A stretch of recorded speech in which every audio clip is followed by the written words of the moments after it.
Welcome everyone to this topic concept of risk assessment and risk matrix. Well, have patience to understand what exactly is all about risk and how do you mitigate the risk with the help of scientific tools that can be given. And I'm trying to give you a basic scientific understanding of the matrix in this particular presentation. So let us initiate these slides altogether. So, what exactly is risk assessment? It's basically the untoward incidents lurking on the corners, which is ready to happen at any point of time. Just a moment of lapse is what it is all required. It is the dangers, it is the risk in the workplace. The risk assessment is what we are looking at to it. What can be the thing that can go wrong in a workplace area? Decide upon those position probabilities and take reasonably valid steps to prevent those such things. Now this is what we need to talk around here. We will have to speak everything out accordingly in this point of thing. If they can be avoided in a particular fashion, in a safe fashion, why not carry it out? So risk assessment involves only two things. What they are: absolute identifying the future events. So you need to be very proactive towards the negative impact of the project, and that is what the risk analysis is all about. It. Let's say there's an escalation of cost, one of the risk assessment. Let's say there is a dearth of an availability of a resources, another of the risk analysis. So these are just an example that comes on a daily basis. Then comes having a judgment to mitigate such kind of futures event. How to go about it is all about risk evaluation. So do you have a sufficient inventory? Do you keep everything as a free float, or do you keep a amount of buffer stock in terms of money or in terms of inventories, that as the case might be? So on the basis of your judgment, how do you mitigate those risks? Talk about it. So, in simple terminologies, risk assessment analyzes anything and everything that can go wrong, that can go not in your favor. So, how often the probability is of this such an incident happening? So, what are the repercussions thereabout? Please understand the repercussions that can be coming across it. So, how do you be tolerating such identified risk if you can? And believe me or not, in most of the cases we are all aware of such certain risk that has been lurking around it, and we should be preparing. A business is all about risk and reward ratio, so you should take sufficient amount of risk and it should be compensated with a sufficient amount of reward. So more risk, more double, try triple the rewards would be. No risk, probably no reward as such, as the case of this has been concerned about the business proposition. So, based on your risk assessment, believe me, the impact can be expressed both in terms of quality and quantity. This is what we are looking at it, both in terms of quality and the risk assessment has to be done. So, I am not giving or propagating certain rules for it. It is up to you to assess your risk. But nevertheless, there would be 5 steps if done correctly will ensure that risk assessment is always in your favor. At times it might go against you, but in most of the cases it will be in your favor. 90-95% of the times you will be coming as a winner. So what are the steps? What are the steps that comes around here? I will talk about the 5 steps in the subsequent slides altogether for you to understand. One, two, three, four. One, I suppose I said identify the hazard. Step number two is what about the analysis, and the third step is whether it is worth taking the risk or not, your evaluation. Believe me, it is better safe than being sorry altogether. So example, try carry out less risky operations before you risk or take a.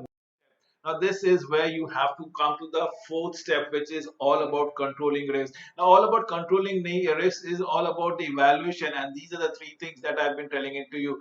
Elimination to get the risk altogether eliminated. Take precautions. You always might be hedging your chances altogether with certain other things. You might be going for substitution, extending the risk for a less risky thing. Absolutely, probably a little bit pricier thing, but probably substitution, going taking no no chances by any way. We are having a physical control, eliminating the contact with the hazard is what we are looking at it. Please understand, risk control can involve monitoring and re-evaluation. This is of vital importance that comes across it. So you need to follow it as per the dictum mentioned out here. We last step of monitoring and review. Yes, you have already done it. Whether it was rewarding experience and how was it at all, you need to quantify and have project risk register to monitor, to review, and then probably take chances in future all the way. So understand this thing in a matter of. So when to do? Before new process or activities are introduced, definitely yes. Before changes are introduced to existing process or activities, definitely yes. So you need to understand you have to be proactive in fashion altogether, because risk is what you know that you are having it down. You are venturing with the fact that things might go not in your favor. So that is what you need to understand, the hazard, what are the detrimental things, what are the negative attributes that can eventually happen for your company altogether. So how do you evaluate yourself? So before the process has actually taken place, you remember incorporate the change there. So who should do it? The question comes out, who should be doing it? It should be carried out by a person who is experienced and competent, who have actually seen the things, who have actually seen the thick and the thin of the things, been there, done there, have the deja vu experience altogether. A person with the relevant knowledge, the relevant awareness, training, and is a seasoned professional in the first place. So believe me or not, competency doesn't mean knowing everything. There is always an element of unknown thing, element of uncertainty that creeps about, that lurks around. Competence means knowing when to go for help, when to back out, when to take a leap of faith, and that is what competence is all about it. So you understand who. Now we'll talk about the matrix as far as we have been talking around it. Risk assessment matrix. Here we go. So, what is it all about? A risk assessment matrix is a project management tool. It will tell, it is like the checkered box wherein it will be having a lot of things that comes around it. We will have a lot of columns which will be built around it. We will have there the rows comes around which will demarcate whether the risk has to be followed or not. Now, this is the main function to prioritize. This is a matrix that we want to go around it on an x-axis, this being the x-axis and this is the y-axis, right? So we have to take upon the impact and the probability of the impact of the risk. This is also known as a risk. Let us understand qualitatively and quantitatively risk analysis process altogether. First and foremost thing, what is most important? The chances of it happening. First and foremost thing, the chances of clicking, the chances of tasting success. Now, in case things does materialize or doesn't, what is the impact? Is it reversible? Can we work it out? You need to understand those impact. We are talking about the ratings. Yes, very true. Is the chances of the predictability is there? What is the ranking around it? Comes the ranking as the effect. So we need to understand the probability and the impact, which can be future proof, or we can predict it. And based upon this, what are the rating of the events that we come across? Rating obviously is the probability of risk multiplied by the impact of risk. That is what is rating is all about it. So if you understand a little bit of a probability, if you understand the impact, you need to calculate the ratings around it and then probably prioritize it, rank it as per your experiences. So let us understand probability. Probability rating means the chances, the likelihood of the risk to be occur. So there might be chances of less than 1/4% approximately out here, or there is a chances approximately 50% that comes happen at.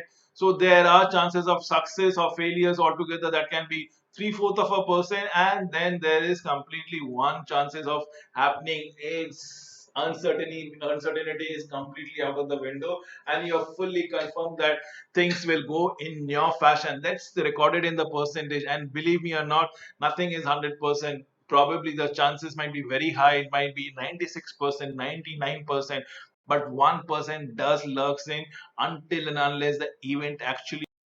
So Likelihood of the risk being broken, very likely if the chances are more than 80%.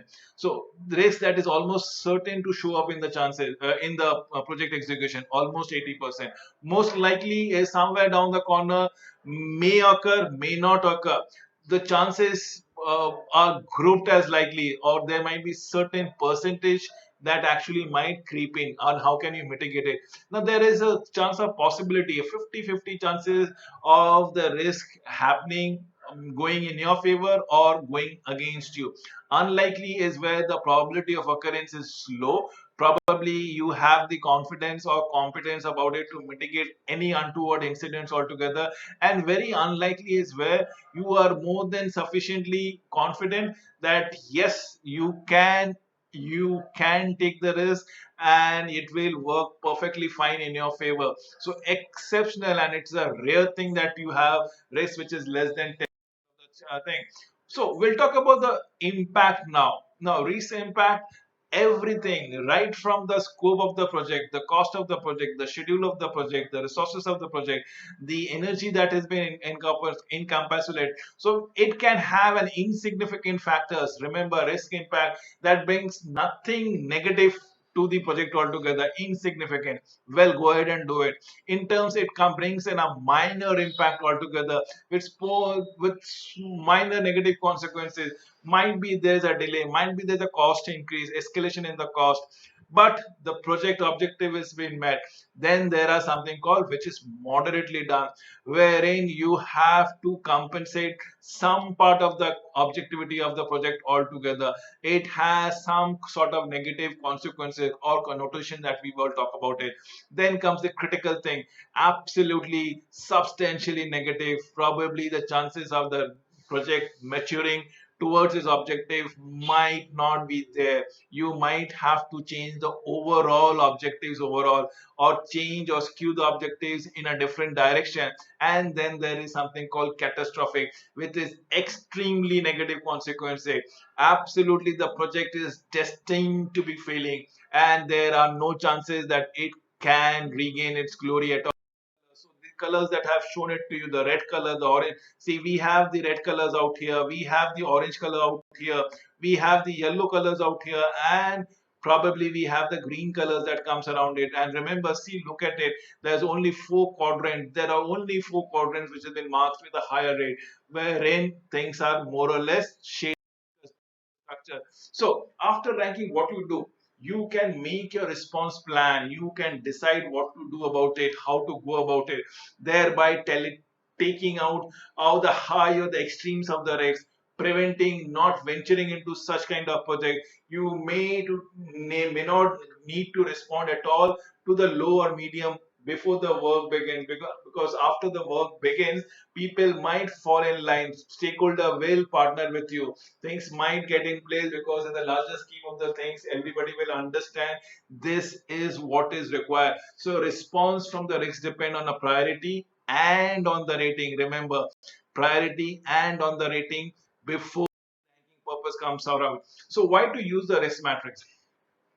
First and the foremost question is to understand the hazard that comes around it, because we don't want to get risk ourselves with certain probabilities, possibilities which is not there, not going to go in our favor. So why do we use the matrix? To understand the severity of the risk, to understand the, yes, if we would have undertaken such kind of project, such kind of hazard might be in a detrimental state of affairs that we might actually exist around here.